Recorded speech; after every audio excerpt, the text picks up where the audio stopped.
What's up, guys? So I've been doing polyphasic sleep for 2 weeks now, and I wanted to give you an update on how things are going. So today I'm going to go over how it's going for me, how I messed up last week, what side effects I'm currently feeling, and what I'm doing to ensure that I succeed on the program. So first off, how did I do this week sticking to my schedule?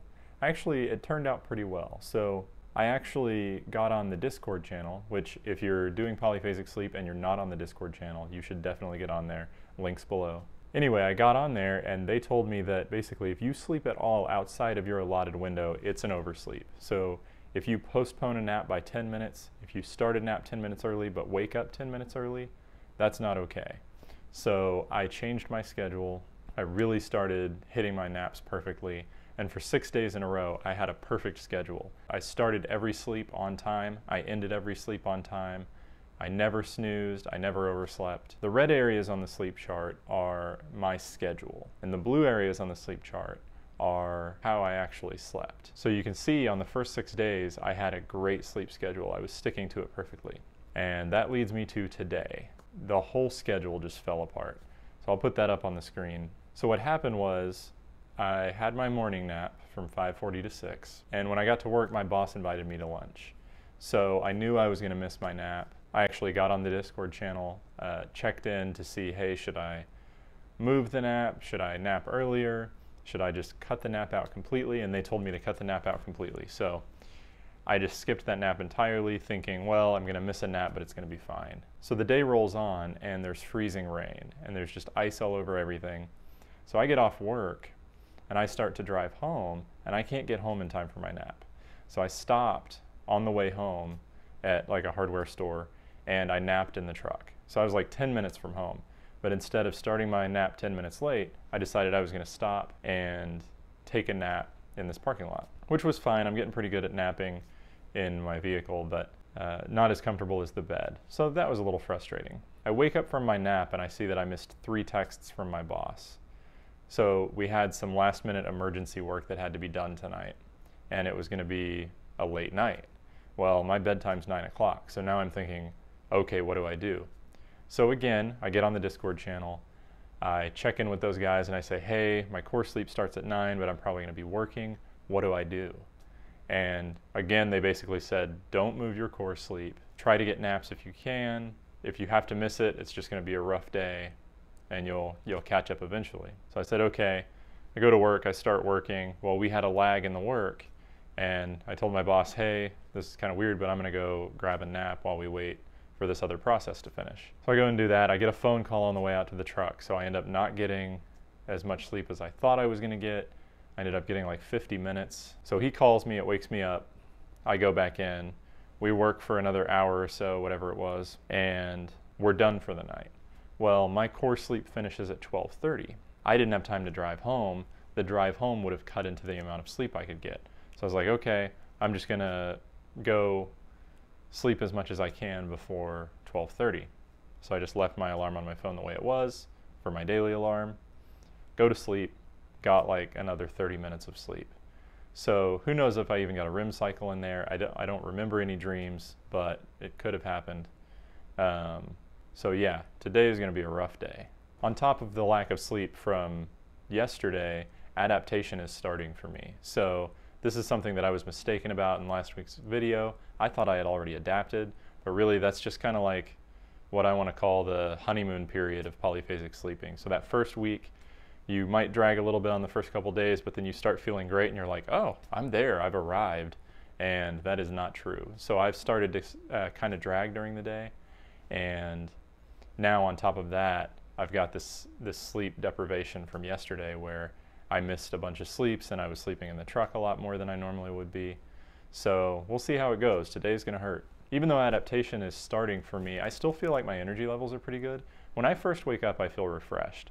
Where I really feel it is about an hour before a nap. Somewhere between an hour and a half to an hour before a nap or core sleep, I kind of have this crash. And it's about 10 minutes and it's pretty rough. I have to stand up, I've got to move around. I feel like I could fall asleep very quickly if I laid down.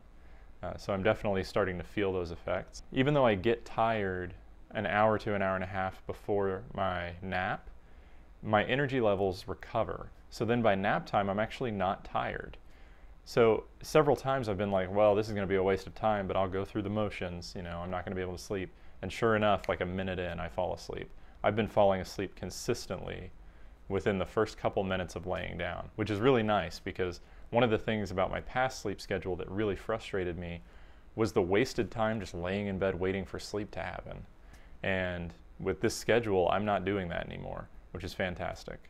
So something that I learned from talking with the guys on Discord is that you cannot flex your naps or your core sleep, especially not before you're adapted. Your REM is trying to remap throughout your day. I'm probably not using the right words there, but your REM cycles have to redistribute, and they can't do that if you're moving the target constantly. So your adaptation is going to take a lot longer. So I've really become rigid about when my naps will be. I have become more defensive of my naps. So I make sure that 20 minutes before my nap, 10 minutes before my nap, I'm telling my wife, hey, nap time's coming up. I'm gonna have to go grab a nap real quick. And actually there's a funny story. So Saturday, we went out with some friends. We went to a park and the kids played for a while, and then we decided to go get dinner. And as we were getting in the car, I told my wife, we drove separately, us and the other couple. I told my wife, hey, I'm gonna have to have a nap while we're at dinner. And she was like, oh yeah, you know, she's becoming acclimated to my crazy sleep schedule. But I was like, I'm gonna have to tell them what I'm doing. I'm gonna disappear for like 30 minutes, counting the time to get to the car and everything. So we get there, we order beer, food, all that stuff. And the kids are kind of tinkering around playing. And the food comes, beer comes, and we're having dinner. And I just told them, hey, you know, this is gonna sound weird, but I have to go take a nap here in a minute. And we talked about polyphasic for a while. So I get up, I leave a half-eaten sandwich and a half-empty beer, and I leave to go take a nap in the car for 20 minutes. And that one especially, I was like, there's no way I'm gonna fall asleep for this nap. You know, I'm stimulated by the food and the drink and the social aspect of the evening, and there's just no way. And sure enough, like 30 seconds and I was out. Woke up refreshed, went back in there and had a great rest of our meal. So that was just a funny experience that I wanted to share with you guys. And that brings up another thing, is that I have had no trouble at all waking up to the alarm. Now, my watch has an alarm and I have it set, but for the last week, I don't remember a single time that I woke up with it going off. So I say that I'm waking up, but apparently only audible alarms will wake me up at this point. I have this set, but I don't even remember turning it off. So I probably will stop using the watch entirely.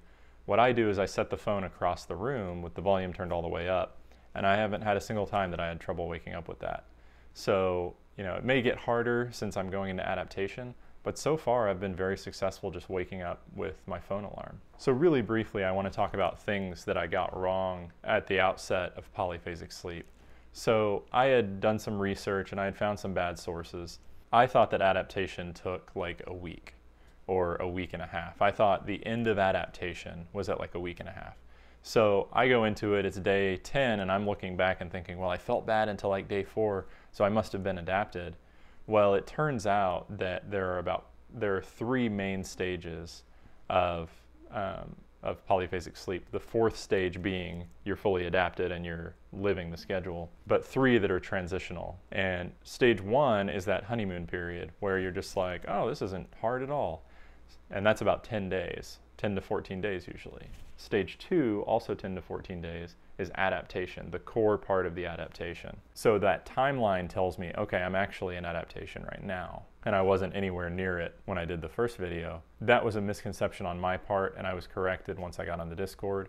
Those guys are super helpful, and there are a lot of guys that have done this a lot. There are also guys that specialize in building schedules for people. It's pretty common for people to have trouble figuring out what schedule will work for their particular work schedule or whatever the case may be. If you get on there, they'll ask you right away, hey, what are your busy times?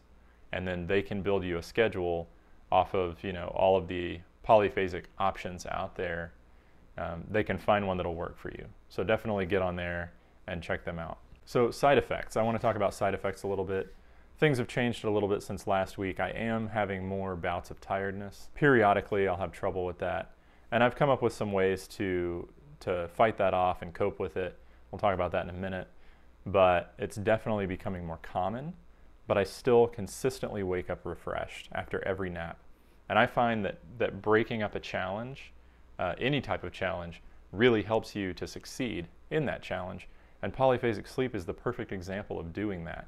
Because no matter what, if I'm feeling like crap or I'm feeling tired, I'm battling with sleepiness, there's a nap coming up. There's always a nap coming up. So I have something to look forward to and say, hey, I can last that long. I can do anything for an hour and a half, no problem. The only other downside I've really had is I get a headache about every other day. And it's not very bad, it's just kind of a nagging, a little bit of pressure. And it feels like it's related to sleep because it's similar to like a caffeine headache. So that's another thing I'm dealing with, but you know, I can pop an ibuprofen or something and it'll go away. It's not a big deal. The last thing I want to go over is how do I set myself up to succeed? What am I doing to keep on track? So the first thing I do is I am perfectly consistent. I make sure that I do everything to a T. And a big part of that is defending my naps. So, you know, I will leave mid-conversation to go take a nap.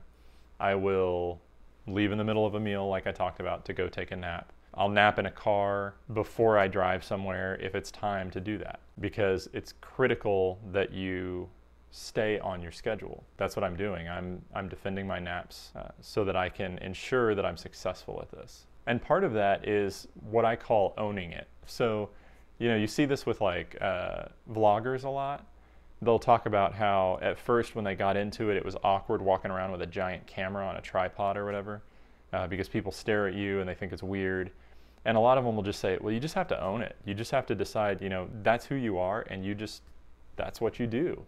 And people are going to think it's weird, but who cares?